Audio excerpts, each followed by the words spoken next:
bom dia, sexto ano, tudo jóia? Como tem passado, tudo bem? Dando continuidade às nossas aulas de ciências, nós vamos aprender hoje sobre a forma da Terra.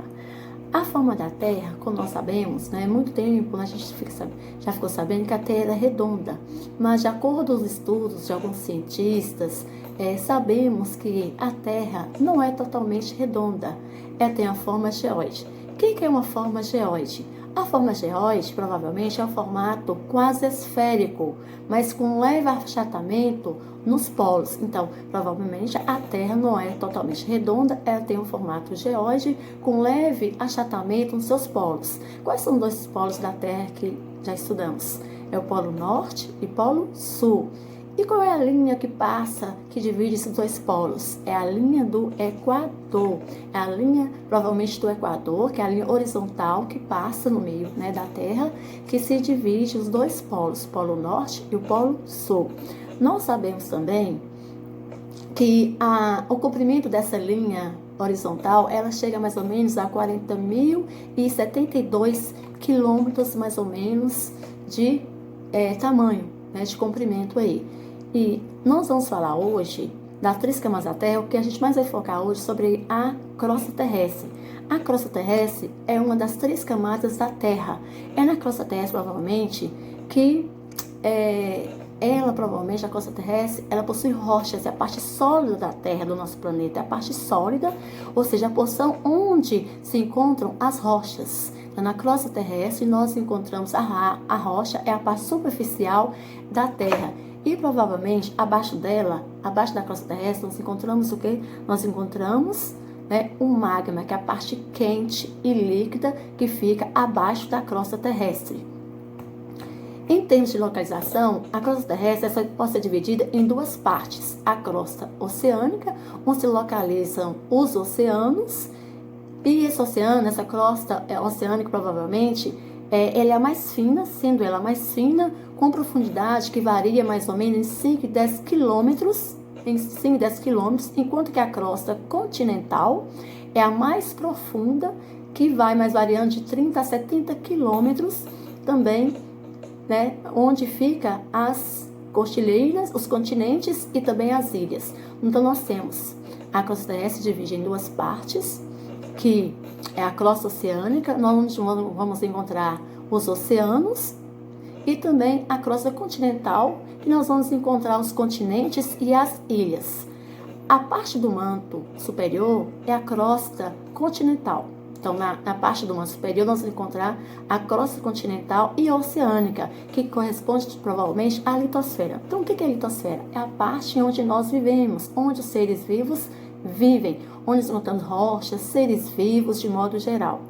Então, a crosta terrestre nós temos aí, ela divide em 2 partes, sendo a crosta oceânica, onde tem os oceanos, e provavelmente a crosta, nós temos aí a crosta oceânica e a crosta, provavelmente aí, nós temos a crosta oceânica e a crosta continental, fica acima da crosta.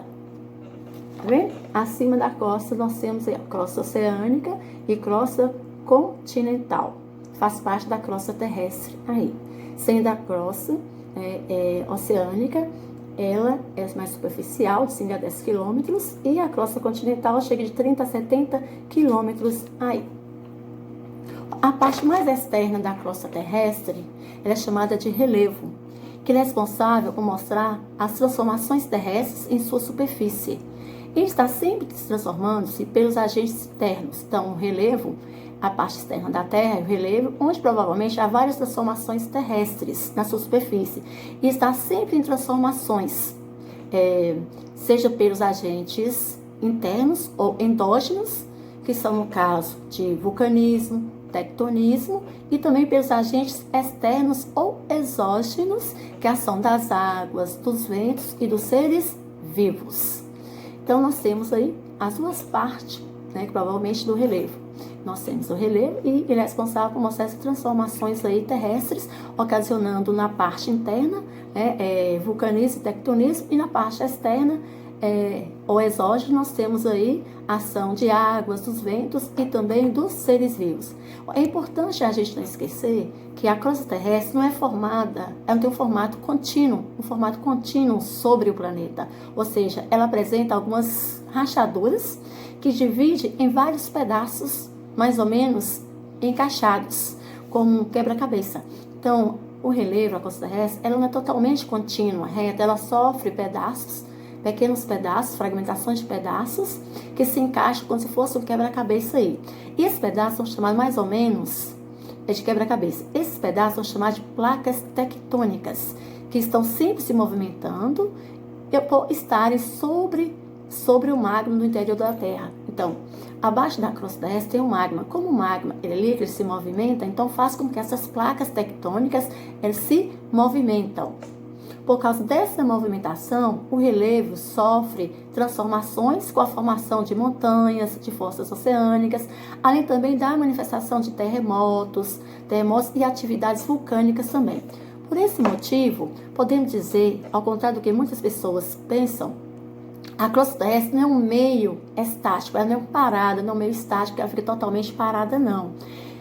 Há um espaço, né, que está em constante movimento e transformações também. Com este movimento, as placas podem se separar ou se chocar, causando mudanças na superfície da Terra. Vou mostrar para vocês essas mudanças, né? Essas mudanças são aí. Movimento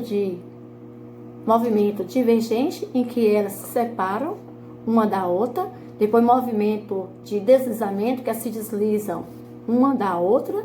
E também o movimento convergente, né, que ela se desliza uma sobre a outra. Então, esses aí são os 3 movimentos que a Terra faz. Movimento divergente, movimento de deslizamento e movimento convergente. Agora vamos estudar sobre a deriva continental e tectônica das placas. Um dos temas mais fascinantes estudados em geografia, geologia, ciência é a deriva dos continentes, os movimentos dos continentes, né, e a movimentação das placas também. Como as placas se movimentam, então provavelmente há o movimento desses continentes também. Os processos que levam a crosta terrestre a se movimentar provocam fenômenos.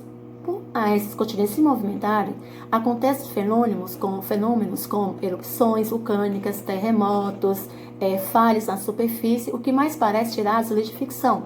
Terremotos, maremotos, tsunamis, nós temos vulcanismos, terremotos que podem causar essas falhas aí na superfície. Cientificamente são provados e comprovados, né, esses tipos de acontecimentos aí que são acontecidos. O primeiro cientista a teorizar, fazer uma teoria sobre os movimentos da crosta terrestre foi Alfred Wegener. Em uma carta à sua futura esposa, ele disse que a costa leste da América do Sul se encaixa perfeitamente na costa oeste da África, como se estivessem estado juntas há muito tempo. E o contorno e encaixe quase perfeito desses dois aí, alguns continentes, foi a primeira evidência descrita por Alfred que eles poderiam ser unidos em um momento da história da Terra. Eles já poderiam ter se unido em algum momento, né, na Terra, já podia ter essa união aí. Alfred ele viajou especialmente pela América do Sul e também pela América do Sul e também pela África, buscando outras evidências sobre essa possíveis união dos continentes. Nessas viagens por esses continentes, ele descobriu que os relevos de duas regiões, Brasil e África, se completam, como se Brasil e África se completam. Apesar de haver um oceano entre elas, os fósseis de animais encontrados nessas duas regiões eram a mesma espécie, além de plantas parecidas. Então, nessa viagem que Alfred Wegener fez entre a África e o Brasil, ele observou que os continentes tinham mesmos tipos de fósseis e de plantas também parecidas. Então, com essas evidências, Alfred escreveu um livro, A Origem dos Continentes e Oceanos, em 1915, no qual propôs a existência de um supercontinente denominado Pangeia e apenas um oceano chamado de Pantalasa. Porém, caiu num descrédito comunidade científica, que não acreditou muito nele, por apresentar apenas evidência da Pangeia, sem explicar, provavelmente, os mecanismos que levaram à fragmentação para configurar os continentes e os oceanos, de modo, como está hoje. Para ter uma ideia, dizia-se que os oceanos e continentes, no modo que são hoje, para ter essa ideia, ele dizia que os movimentos dos continentes eram causados pelos ventos, que esses continentes se movimentavam por causa dos ventos, e os movimentos da água do mar faziam com que esses continentes se separassem um do outro, havendo essas modificações aí nesses continentes.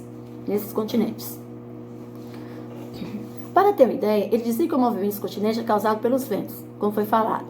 Havia um continente, que é a Pangeia, que lentamente o Enki defendia no passado. Havia um único continente também, que lentamente foi se fragmentando em outros pedaços menores, que ocorreram em dois grandes pedaços, dois grandes fragmentos, que foi a Laurásia e a Gondwana. Então, nesse movimento das placas tectônicas, ele observou que originou dois tipos de continentes separados, que era dois grandes continentes, que era, no caso, a Laurásia e a Gondwana.